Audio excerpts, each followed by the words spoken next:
Hello' guys, তো আজি হৈছে গৰু বিহু। সেইকাৰণে মই ডালিম গছৰ পৰা এইটো থেকেৰা লৈছোঁ। আমাৰ ঘৰত মানে তুলা গছত বেঙেনা লাগে, সেইকাৰণে তুলা গছৰ পৰা এইটো বেঙেনা লৈছোঁ। আৰু এইটো শুকান লাৰু গছৰ পৰা এচিতা লাৰু। এয়া হালধি আমাৰ মায়ে কাটি আছে,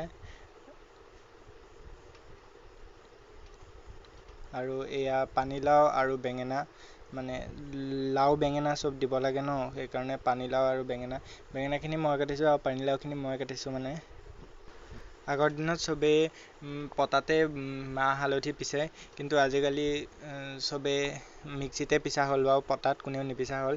এইখিনি মাহ বেছি লোৱা নাই, মাহ আমাৰ মানে গৰু এজনী ন, সেইকাৰণে অকণমান মাহ লৈছোঁ। আৰু মোৰ মানে আঙুলিটো কাটিলে অকণমানকৈ কাটিছে, কিন্তু অকণমান বেছি দলৈ দাবি গৈছে, একো নাই বাৰু।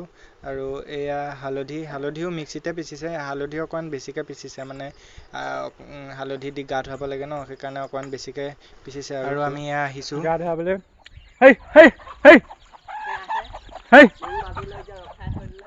গৰু ধোৱা মই অকণমান মাহ লৈছোঁ। প্ৰথমে গৰুক বোলে মাহ দি হেৰি কৰিব লাগে, সেইকাৰণে মাহ অকণমান লৈছোঁ। তাৰপিছত হালধি নহয়, তেল লৈছোঁ, তেল লৈছোঁ। তাৰপিছত তেলো দিমগৈ।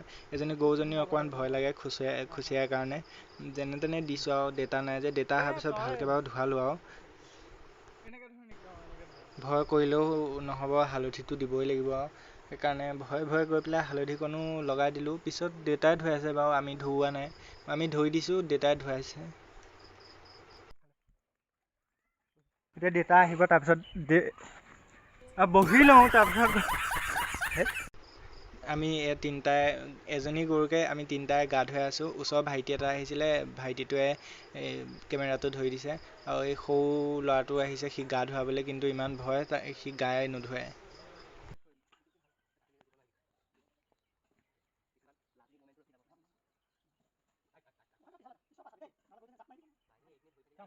গৰুজনী বহুত বদমাছ যে, সেইকাৰণে যেনে তেনে গাটো ধুৱাইছোঁ। আৰু চবেই ভয়ে দেউতাই ধৰিছে, ভাইটিয়ে অকণমানকৈ লগাই দিছে, তেনেকৈ ধুৱাই হ'ল। আৰু মানে যেনে তেনে হেৰি কৰিলোঁ।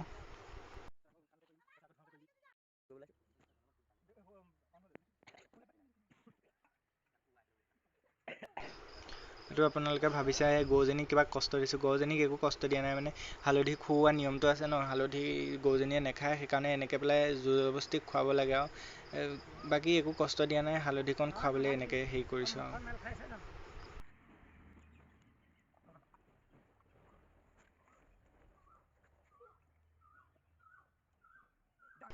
তো গৰু গা ধুৱাই হৈ গ'ল। এতিয়া আমাৰ ঘৰত ছাগলী দুজনীও আছে, গৰু এটা আৰু বস্তু এগালো হেৰি কৰিছোঁ যে, সেইকাৰণে ছাগলীকেইজনীকো ধুৱাই দিওঁ বুলি ভাবিছোঁ। গৰু ছাগলী বিহু একেলগে হৈ গৈছে। আৰু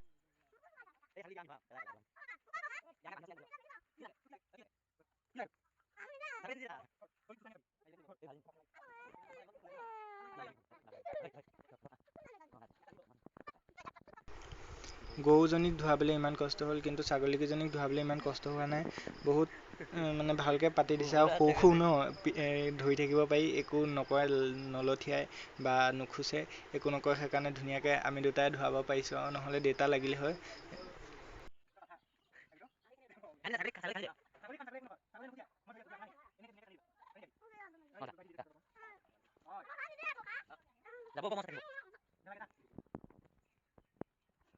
ছাগলীকেইজনী সৰু যে, ইয়াতে গা ধুৱাই দিলোঁ, মানে পানী চানী ঢালি দিলোঁ। সিহঁতৰ বেছি টাইম নালাগিল। আৰু এতিয়া গৰুটো আনিছোঁ পুখুৰীত গা ধুৱাবলৈ। পুখুৰীত প্ৰথমে নেনামে, ইমান হেৰি কৰি থাকে, পিছত নামিলেগৈ। আমি তিনিটাই ধুৱালোঁ সেইখিনি।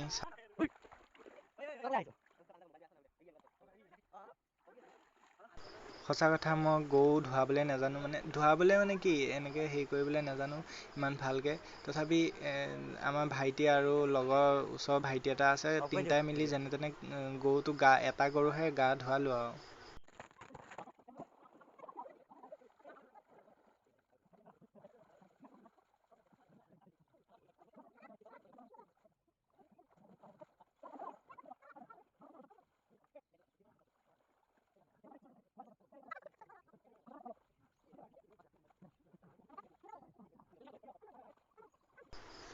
তো আমি গৰু চৰু গা ধুৱাই হ'ল, গৰু চৰু গা ধুৱাই হোৱাৰ পিছত গৰুটো আমি এনেই মানে অকণ পুখুৰীতে খেলিবলৈ এৰি দিছিলোঁ। এয়া খেলিবলৈ এৰি দিওঁতে গৰুটো দৌৰিবলৈ লওঁতে ভাইটিয়ে গৈ পেলাই পিছফালে নেগুৰডালত টান মাৰি দিলে, গৰু দৌৰ মাৰিলে। আমি ক'ৰবাত গৈ পেলাই সেই বিচাৰিছোঁ, মোবাইল চোবাইল ইয়াতে এনেকৈ পৰিয়ে থাকিলে।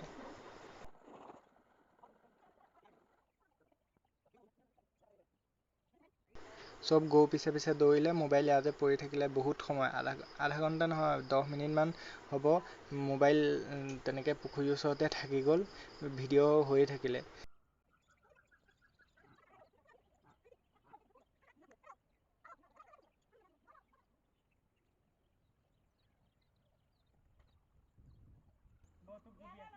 গৰুটো বিচাৰি পোৱাৰ পিছতহে মোবাইললৈ ধান্দা হৈছে যে মোবাইলটো ইয়াতে থৈ গৈছিলোঁ। মোবাইলটো এতিয়া বাৰু ল'লোঁ আৰু খুন্দিয়াই দিব।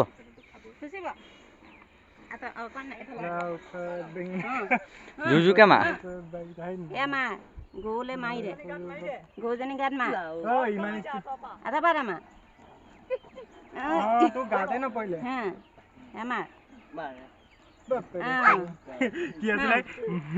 মাৰে সৰু বাপে দে লাও খা বেঙেনা খা মাৰে তীখা মাৰে তীখৰ গতি বাপে মদাই।